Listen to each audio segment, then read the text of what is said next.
Dr. Adara had seen many strange things in her 5 years as a gynecologist at Gracefield Hospital, Lagos. But that morning, something happened that would change the way she saw her job and people forever. It started like every other Monday. The hospital was packed. The generator was humming like it had no choice, and nurses were moving around as if the world depended on them.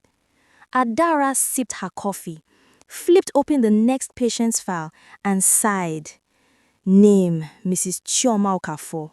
Age, 32. Complaint, severe lower abdominal pain, bleeding. Another routine case, or so she thought. When Chioma entered the consulting room, Adaora immediately noticed two things. First, her eyes were swollen from crying. Second, her husband wasn't with her. Good morning, Mrs. Chioma, Adara said gently. Chioma nodded, her voice trembling. Doctor, please help me. I'm dying of shame. Adara hound. Shame? That wasn't a symptom in the medical textbooks. She gestured toward the examination bed. Lie down. Let's check what's wrong. Chioma hesitated, her face pale.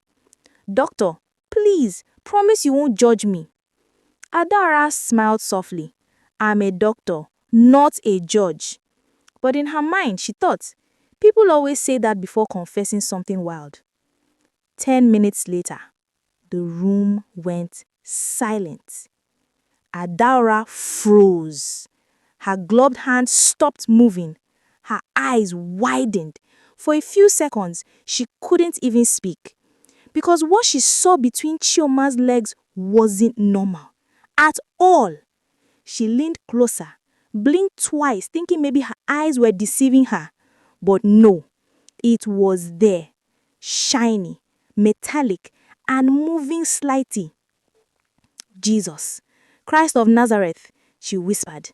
Chioma burst into tears. Doctor, please don't shout, please. Adara's mind raced. This wasn't the kind of thing you find in anatomy textbooks. She turned to the nurse quietly. Sade, close the door. Now, if you are watching this right now, please take a second to subscribe. Because what happens next, you won't believe it. Chioma, Adara said slowly. What exactly is this? The woman sobbed louder. Doctor, it's not what you think. Then explain. I didn't do it myself. Her words came out in pieces. She said a prophet told her that she had spiritual husbands blocking her womb. That unless she sealed herself, she would never conceive again. So, in obedience, she let him insert a holy device that would repel evil spirits. Adara's mouth fell open. You mean that man put this inside you? Yes, ma, Chioma cried. He said it was blessed from Jerusalem. I didn't know it was a small metal cross. Adara couldn't decide what to feel, anger or pity. Madam, sharply. You could have died. This thing is corroding. You have an infection already. Chioma shook her head, weeping. I just wanted a child doctor. It's been 6 years. My husband says I'm cursed. Adara exhaled. 6 years of pain, and now this? She removed the object carefully and instructed the nurse to prepare antibiotics. But when she turned back, Chioma was trembling violently. Her blood pressure dropped, her pulse slowed. Cold red! Adara shouted. Nurse, IV! Oxygen, now! Within seconds, the small room turned chaotic. They worked on Chioma for minutes that felt like hours. Adara's heart was pounding. She'd never seen someone fade that fast. Finally, a weak heartbeat returned. Chioma opened her eyes and whispered, Doctor, am I going to die? Adara swallowed hard. Not today, Chioma. Not on my watch. Later that evening, when the crisis passed, Adara sat in her office exhausted. She looked at the small metallic cross they had removed, blackened by rust and blood, lying in a Solisco tree. She thought about how many women had suffered because of lies, fear, and desperation. Then, just as she was lost in thought, a tall man stormed into her office. Dark suit, angry eyes. It was Chioma's husband. "Where's my wife?" he barked. "She is stable," Adara replied firmly. "But we need to talk about what happened." He slammed his hand on my desk. "You better fix whatever problem you caused. That prophet was helping us." Adara's patience snapped. "Helping you? That man nearly killed her." He sneered coldly. "Doctor, you people think science knows everything. That prophet already gave us hope. You're just jealous." "Jealous?" Adara's voice trembled with anger. "Of a man who abuses desperate women in the name of miracles?" He laughed coldly.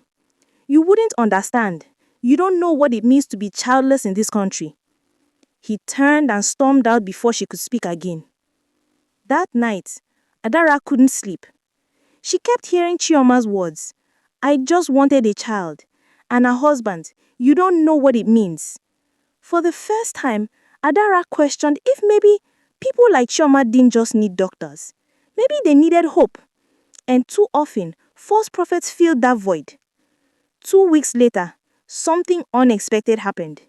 Chioma returned to the hospital, walking slowly, but smiling this time. "Doctor, I came to thank you." Adara smiled. "You are looking stronger." Chioma nodded. Chioma handed her a small white envelope. Inside, a pregnancy test report. "Positive!" Adara gasped. "How? You were under treatment." Chioma smiled through tears. "I don't know. But maybe God just wanted me to see that I didn't need any fake miracle. I just needed faith and help from people who actually care." Adara's eyes glistened. She hugged Chioma tightly. For once, she didn't try to explain it scientifically. Some things she realized were beyond her textbooks. 3 months later, the news broke across social media.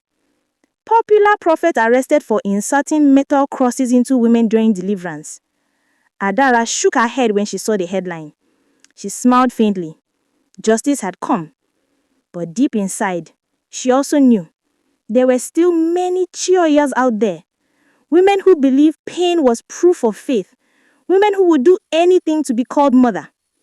That evening, as she closed the hospital for the day, Adara looked into the camera of her mind, as if speaking to everyone who might be listening, and said, "If you are watching this, please learn from Chioma's story.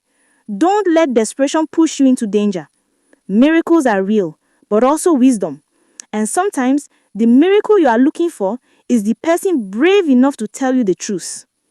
Now, if this story touched you, take a second now, subscribe, so more people can hear stories that open eyes and heal hearts.